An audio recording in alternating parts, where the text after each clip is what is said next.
speak with them, and then I'll pick a date which is convenient to you sometime next week and come back and agree on what to agree.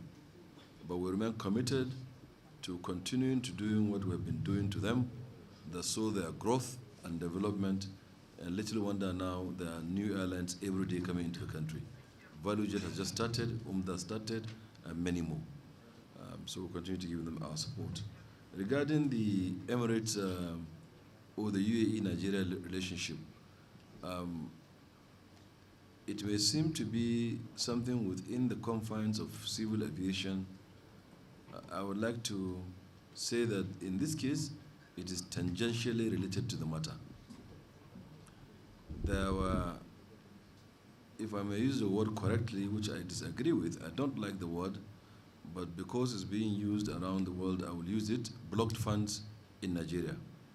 The meaning of blocked funds is that the airlines have signed an agreement with Nigeria through the bilateral air service agreement or multilateral air service agreement that once they make their money here in Nigeria and the net of the money, when they remove those they will need to run their offices, they should be free to remit the money back to their country.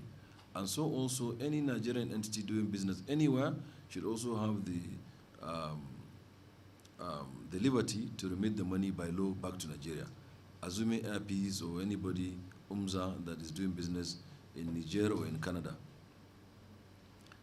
So for the money to pile, it's not new. When we came in 2016, we found out that some about $460 million was blocked in Nigeria. And at that time, we were under recession. But because we are up to our own commitments, Mr. President directed and approved, and the monies were found and given to them, all of it, in 3 tranches. And the mechanism was asked to be put in place in such a way that the monies would not be trapped. Then we went through another cycle of recession, plus COVID, plus dwindling revenue, and so on. And the foreign exchange became extremely very scarce, not only for airline operations, but for other operations. So Nigeria went into a challenging time. And so we pleaded with all the airlines around the world that they should see the situation that Nigeria is in and to give us time to be able to repay this money like we did. We have demonstrated that we honor our obligations, and we did it in the past.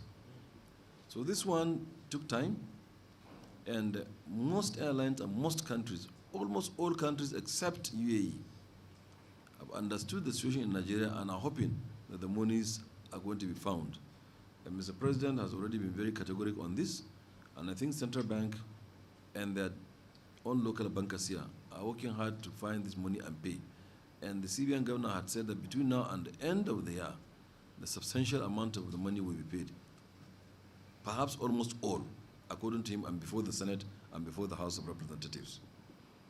So, but my concern is countries go through war. They go through other unnatural causes. They go through force majeure. And the thing should be that there should be mutual understanding of each other. But at the slightest of irritation, then we get these things from UAE that we are not coming to Nigeria, we will ban you from Nigeria, we will ban visa.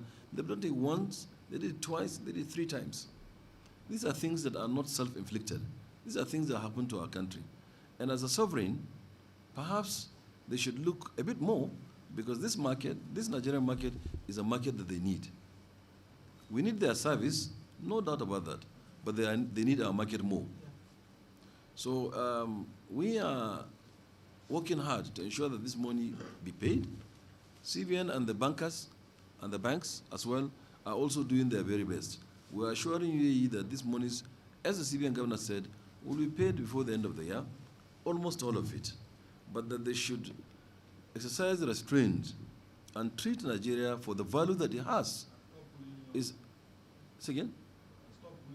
Well, it's not even a bully, really. It's not even a bully as I see it. I see it that they have an important market, Nigeria. There's no more market in aviation. I don't know anywhere else. In aviation is good in Nigeria. Because distinguished Senator Allah was in the House of Reps in 2003 when we summoned British Airways to ask them, why is it that the ticket from Abuja to London is more expensive than the ticket from Accra to London? And Accra is farther. And the man has the audacity to tell us that because Nigerians can afford. And I was chairing the meeting, I walked him out, but my walking him out at that time didn't solve matters. And it's true that Nigerians can afford. Because why? Because they pay. But that we are paying does not mean that you should take advantage of us paying. And if we're able to establish this airline and to grow also domestic airlines to build the capacity to also give an international, seamless, efficient service, then we have many, very many airlines in the country doing this service. They will not do that to us. But they should see us as sovereign. They should see us as a market that they need, and they should treat us as so and as such. So, having said that, we're working hard to ensure that these monies, because they are lawful monies and they are remitted. Thank you very much.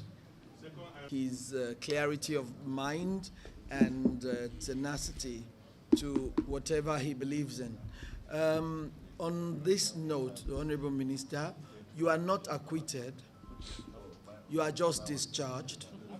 And we will call on you if we have other reasons to do that before this budget is wrapped up.